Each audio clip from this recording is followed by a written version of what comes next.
IPhone वाली बहू।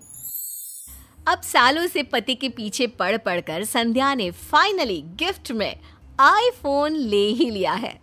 संध्या एक दिन फोन लेकर बाजार गई थी कि हे भगवान, ये बादलों का आज भी बनना था, हो ना हो ये बरसेंगे भी जरूर, क्या करूं।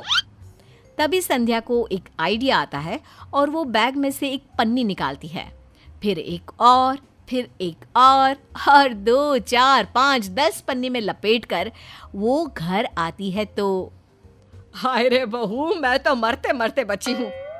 बच गई? कैसे? क्यों? क्या हो गया था? मतलब नहीं बचना चाहिए था क्या? अरे सिलेंडर में आग लग गई थी, वो तो मैंने देखा और तुरंत एक्शन ले लिया, वरना तो अरे भगवान, हमारा तो घर जाता ही आसपास के 4 घर और जल जाते। वैसे कल मुही तू फोन क्यों नहीं उठा रही थी? 1 लाख रुपए का फोन मेरे बेटे ने तुझे दिया है, वो क्या तेरी माँ के लिए है? माँ तक ना जाना माँ जी। दिख नहीं रहा है, बादल बन गया है। अरे तो क्या बादल तेरा नेटवर्क खा जाते हैं क्या? नेटवर्क खा ले वो चल जाएगा, लेकिन मेरा आईफोन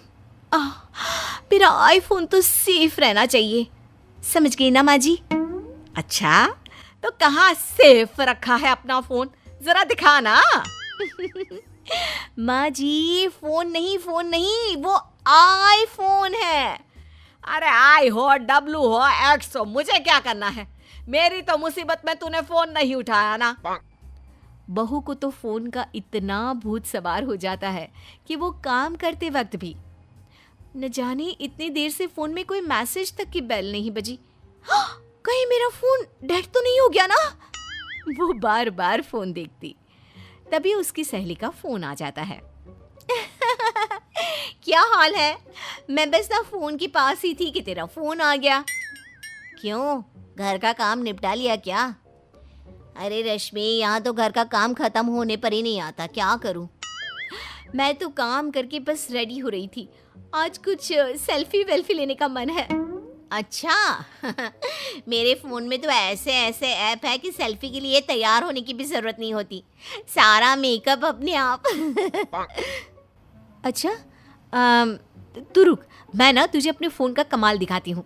जैसी हूँ वैसी ही सेल्फी लेकर भेज रही हूँ, देखा तू? तभी सास की जोर से आवाज़ आती है, बहू, अरे बहू, चाय चढ़ाई है क्या? जल रही है, बदबू आ रही है। बहू कहाँ सुनने वाली थी, वो तो अपने आईफोन से फोटो पर फोटो खींची जा रही थी। क्लिक क्लिक की आवाज़ के सामने तो सासू माँ की आवाज़ कहाँ सुनाई देती। हाय रे, कितनी प्यारी फोटो आई है, हाय रे, मैं कितनी सुंदर हूँ, क्या करूँ मैं? अरे फिलहाल तो रसोई में जाकर चाय का जला बर्तन रगड़ कर साफ कर और फिर से चाय बनाकर ला, समझी? बहू फोटो सहेली को भेजकर चाय बनाने चली जाती है। सहेली फोटो खोलते ही हैरान हो जाती है। हाय रे, ये क्या, इसने आईफोन ले लिया? कैसी तो दिखती थी कॉलेज में, लेकिन फोटो देखो कितनी प्यारी आई है।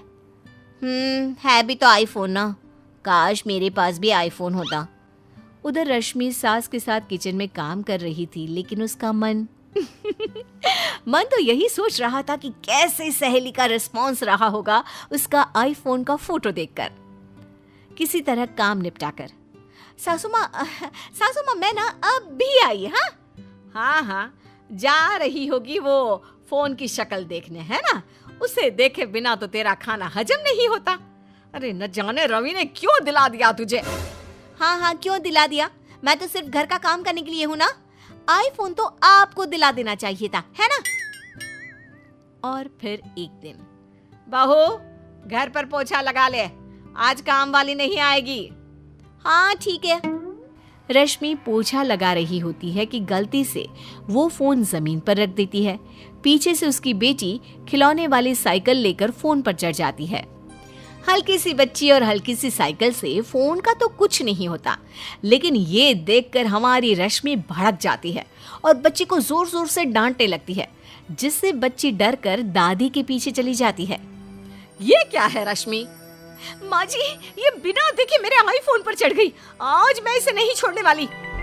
बहू, इस बारे में मैं तुझसे बाद में बात करूंगी, पहले तू तेरा आईफोन देख ले, उसे कुछ हुआ भी है कि नहीं, या तू ऐसे ही चिल्ला रही है? बहू जल्दी से फोन देखती है, जो बिल्कुल ठीक होता है। हाँ माँ जी, वैसे हुआ तो कुछ नहीं है मेरे आईफोन को। भगवान का लाख लाख शुक्र है कि मेरा फोन ठीक है। अब मेरी बात सुन, तेरा फोन टूट भी जाता ना तो ठीक होता, अरे नया आ जाता। लेकिन बच्चे का मन टूट गया ना तो तू पागल हो जाएगी, क्योंकि उसे कभी नहीं जोड़ पाएगी। वो डर गई ना तो कभी तेरे पास नहीं आएगी, समझी?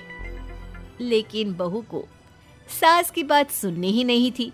उसका तो पूरा ध्यान फोन पर था। न जाने ये फोन का भूत इस पर से कब उतरेगा और कैसे उतरेगा। शाम को पति घर आता है। रश्मि खिड़की में खड़ी होकर बाहर की बारिश को अपने आईफोन के कैमरे में खींच रही थी कि अचानक पति की आवाज आती है। रश्मि, रश्मि मैं आ गया हूँ, जरा चाय बना कर लाओ ना, मैं चेंज करके आता हूँ। रश्मि फोन को खिड़की की चौखट पर रखकर चली जाती है। वो किचन में चाय बना रही होती है कि यार आज तो मैं पूरा भीग गया। अच्छा, मैं आईफोन में आपकी गीली फोटो खींच लेती हूँ। अरे नहीं नहीं, बाल गीले हैं, फोटो भी ठीक नहीं आएगी। ठीक है ना, सूख जाएंगे तो इंस्टा स्टोरी पर डाल देंगे। रश्मि फोन के पीछे पागल सी हो रही थी कि अचानक जोर जोर से बाहर हवा चलने लगती है।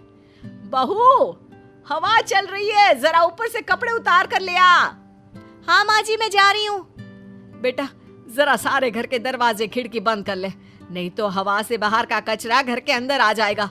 अरे शीशे भी टूट जाते हैं ऐसी हवा से तो। हाँ माँ, मैं जा रहा हूँ। दोनों अपने अपने काम में जाने ही वाले होते हैं कि अचानक बहू को कुछ गिरने की आवाज आती है। अरे लगता है बहू तेरे कमरे की खिड़की से कुछ गिरा है, जैसे कांच टूटा हो। नहीं नहीं नहीं नहीं, ये नहीं हो सकता, कुछ और नहीं, मेरा फोन गिरा है मेरा। हाय रे, अब तो मैं मर ही जाऊंगी। मेरा आईफोन नहीं रहा, मैं फिर रह कर क्या करूंगी। बहू जोर जोर से चिल्लाकर रो रही थी कि उसके कमरे में सास और बेटा पहुंच जाते हैं। अरे क्या है रश्मि, क्यों चिल्ला रही हो? मैं कब से एक कप चाय के लिए तुम्हें बुला रहा था, कर क्या रही थी तुम? मेरा फोन कहाँ है? मेरा फोन, मेरा आईफोन। अरे वो रखा है तेरे सर के पास, और कहाँ है? हाय रे, मैंने कितना बुरा सपना देखा कि मेरा फोन गिरकर टूट गया। देख बहू, आज तो तू सपने में चिल्ला रही है, शुक्र है कि फोन ठीक है, लेकिन बेटा फोन से इतना मोह ठीक नहीं है। हाँ माँ जी, सोचिए, सपने से ही मेरा सीना धड़क गया। कहीं सच में होता तो कहीं मैं हार्ट अटैक से मर ही ना जाती। ठीक है माँ जी, मैं आज से फोन पर कम ध्यान दूंगी और उसे ना कपबोर्ड में ही रखा करूंगी।